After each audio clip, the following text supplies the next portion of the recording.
अस्सलाम वालेकुम।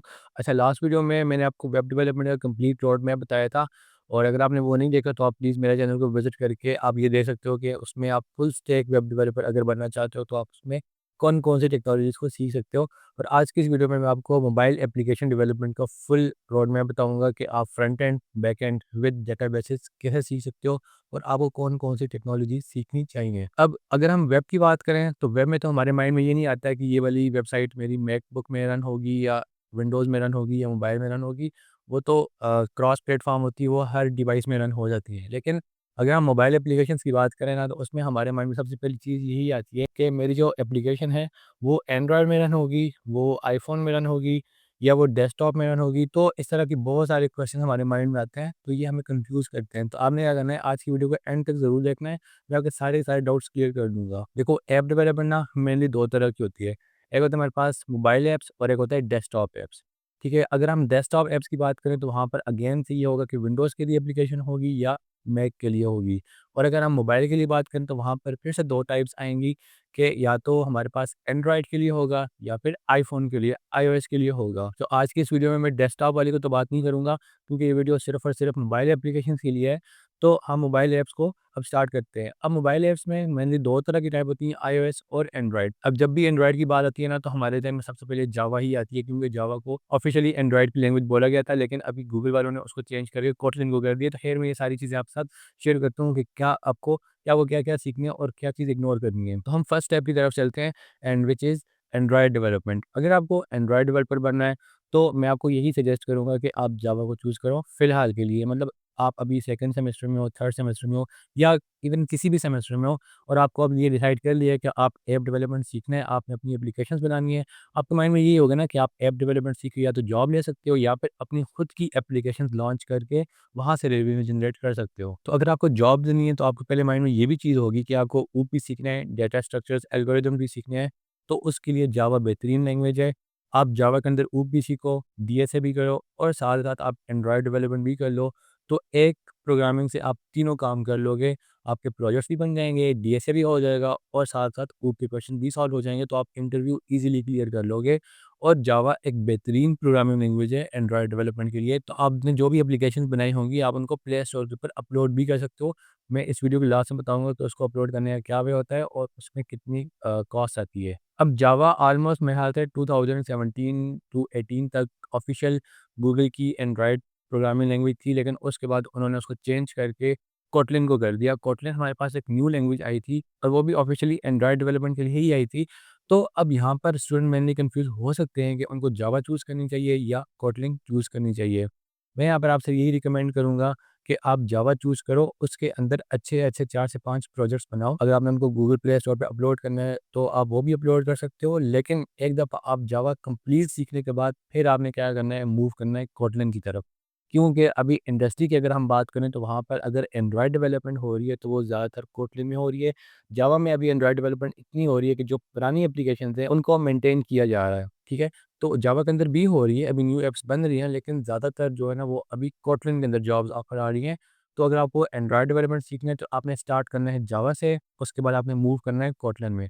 और अगर आपको जावा के अंदर बहुत ही अच्छी ऐप डेवलपमेंट आती है तो आपको मूव करने में मैक्सिमम ना 1 से 2 वीक्स लगेंगे। बस मतलब ये है कि आपने जावा सीख लिया, इसका अल्टीमेटली मतलब यही है कि आपने कोटलिन भी सीख लिया, बस सिर्फ मूव करना है अपनी ऐप्स को कोटलिन में और इसके लिए 1 से 2 वीक्स इनफ है। पार्ट हो गया आपके पास एंड्रॉयड डेवलपमेंट का। अब हम सेकंड तरफ चलते हैं आईओएस की तरफ। अगर आपके पास आईफ़ोन है और आप ये चाहते हो कि आपकी ऐप्स आईफ़ोन में रन हो, तो उसके लिए आपको सबसे पहले जो पुरानी लैंग्वेज होती थी वो थी ऑब्जेक्टिव सी। मैं आपको वो बिल्कुल भी रिकमेंड नहीं करूँगा ऑब्जेक्टिव सी, लेकिन उसके बाद new language I which is Swift. तो स्विफ्ट सीख कर आप यहाँ पर आईओएस के लिए एप्लीकेशंस डिज़ाइन कर सकते हो।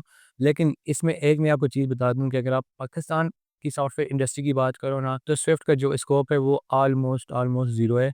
आपको जॉब देने में बहुत ज़्यादा मुश्किल आएगी स्विफ्ट सीख के। आई मीन अगर आप सिर्फ़ और सिर्फ़ आईओएस की ही एप्लीकेशन डिज़ाइन कर सकते हो क्योंकि पाकिस्तान के अंदर आईओएस का काम बहुत कम है। हाँ, अगर आप इंटरनेशनल मार्केट को टारगेट कर रहे हो तो अमेरिका में इसकी जॉब्स काफ़ी ज़्यादा हो सकती हैं, जर्मनी में इसकी जॉब ज़्यादा काफ़ी हो सकती हैं, लेकिन पाकिस्तान की अगर हम सॉफ्टवेयर इंडस्ट्री की बात करें तो लिमिटेड स्कोप है और अगर इवन फ्रीलांसिंग की बात करोगे तो वहाँ पर भी इसका स्कोप लिमिटेड है। तो अगर आप इंटरेस्टेड हो आईओएस डेवलपमेंट में तो फिर मैं आपको दूसरा पार्ट रिकमेंड करूँगा जहाँ पे मैं आपको ये बताऊँगा कि आप किस तरह से रिएक्ट नेटिव और फ्लटर को यूज़ करके दोनों प्लेटफ़ॉर्म्स के लिए एप्लीकेशन बना सकते हो। सिर्फ़ और सिर्फ़ आपने आईओएस को मैं यही रिकमेंड करूँगा कि नहीं चूज़ करना। बाय द वे अगर आप चूज़ करना चाहते हो, आपका इंटरेस्ट है और आपकी जो टारगेट है वो अमेरिकन्स हैं या जर्मनी है, तो फिर आप सीख सकते हो डेफ़िनेटली। तो अब ये तो हो गया हमारा पहला पार्ट कि जहाँ पर आपने एंड्रॉयड या तो एंड्रॉयड चूज़ कर लिया या फिर आपने आईओएस चूज़ कर लिया।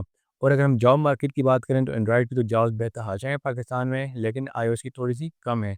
अब इसका चलते हैं हम सेकंड पार्ट की तरफ जहाँ पर आप क्रॉस प्लेटफ़ॉर्म ऐप्स बना सकते हो। क्रॉस प्लेटफ़ॉर्म का मतलब ये है कि आप एक ही कोड लिखोगे और वो एक कोड एंड्रॉयड पे भी रन होगा और आईओएस पे भी रन होगा, यानी आईफ़ोन्स पे भी रन होगा। तो उसमें हमारे पास मेनली 2 टेक्नोलॉज़ीज़ आती हैं, एक होता है हमारे पास फ्लटर और दूसरी होती है रिएक्ट नेटिव। अब जब इन दोनों टेक्नोलॉजीज़ की बात आती है तो स्टूडेंट्स अगेन से बहुत ज़्यादा कन्फ्यूज़ हैं कि उनको फ्लटर चूज़ करना चाहिए या उनको रिएक्ट नेटिव चूज़ करना चाहिए। अब मैं आपको गाइड करता हूँ कि आप कौन सा चूज़ करना है। देखो, अगर आपके माइंड में ये है ना कि आपने सिर्फ़ और सिर्फ़ ऐप डेवलपर ही बनना है तो देन गो फॉर फ्लटर। ठीक है? उसकी सिंपल सा लॉजिक है कि आपने और वेब में काम नहीं करना, आपने कहीं और टेक्नोलॉजी में काम नहीं करना, बस सिर्फ़ और सिर्फ़ ऐप डेवलपर ही बनना है, तो आप फ्लटर को ईज़िली चूज़ कर सकते हो। फ्लटर फ्रेमवर्क है, उसकी जो प्रोग्रामिंग लैंग्वेज है वो है डार्ट। तो आपको पहले डार्ट को सीखना है और उसके बाद फिर फ्लटर की तरफ जाना है। और अगर आप सेकंड वाला वे चूज़ करना चाहते हो रिएक्ट नेटिव का, तो इसका ये मतलब मैं समझूँगा कि आप इसका मतलब है वेब वाली साइड से आए हो, यानी आपको एचटीएमएल, सीएसएस, जावास्क्रिप्ट और रिएक्ट जेएस आती है। अब आप वेब से ऐप की तरफ मूव करना चाह रहे हो, तो आपके लिए सबसे बेहतरीन जो प्लेटफ़ॉर्म होगा वो रिएक्ट नेटिव होगा, क्योंकि उसमें आपको दोबारा से ना तो लैंग्वेज सीखने की ज़रूरत पड़ेगी और इवन रिएक्ट नेटिव और रिएक्ट जेएस 80 टू 85% सेम है।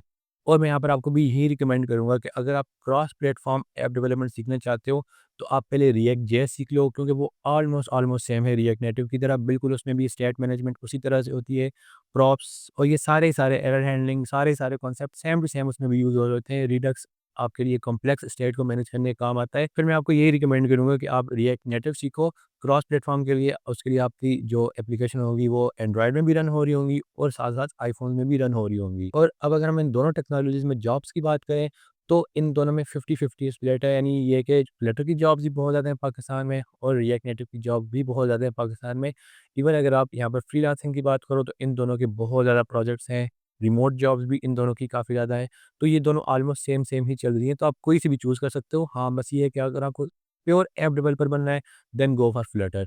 और अगर आपको वेब और ऐप दोनों को टेस्ट करना है, then go for React Native. अब ये तो जो सारे का सारा पार्ट हो गया, ये हो गया फ्रंट एंड का, मतलब रिएक्ट नेटिव भी फ्रंट एंड की लाइब्रेरी है, फ्लटर भी फ्रंट एंड का फ्रेमवर्क है और जो मैंने आपको एंड्रॉयड के लिए बताया था जावा, जहाँ पर आप एंड्रॉयड स्टूडियो में काम कर सकते हो, वो भी फ्रंट एंड के लिए होता है। इसके अलावा आप कोटलिन भी फ्रंट एंड के लिए ही काम करोगे।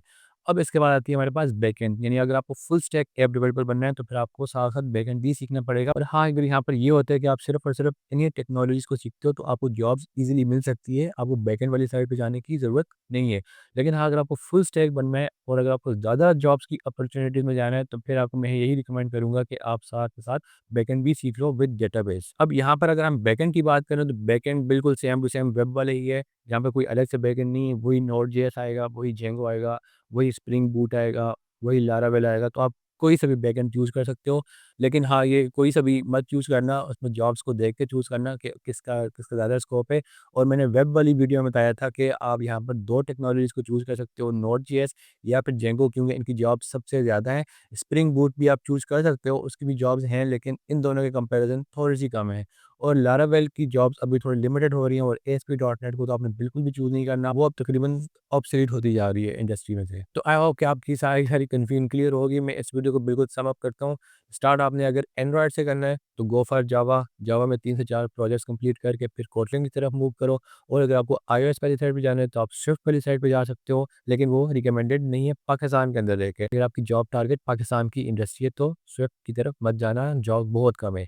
फिर सेकंड आता है हमारे पास क्रॉस प्लेटफ़ॉर्म। क्रॉस प्लेटफ़ॉर्म में 2 मैंने बताई, रिएक्ट नेटिव और फ्लटर। तो उसमें दोनों का कन्फ्यूजन अगर आपको है तो आप रिएक्ट नेटिव वाली साइड जा सकते हो, अगर आपको वेब और ऐप दोनों को टेस्ट करना है। या अगर आपको प्योरली ऐप डेवलपर बनना है तो आप फ्लटर वाली साइड जा सकते हो। ठीक है, उसके बाद मैंने बैकएंड्स की बात की तो बैकएंड में आप नोड.जेएस या फिर जेंगो चूज़ कर सकते हो। बाय द वे मैंने इसकी एक्सप्लेनेशन कंप्लीट दी हुई है वेब डेवलपमेंट वाली रोड मैप पे, आप वो वाली वीडियो देख सकते हो।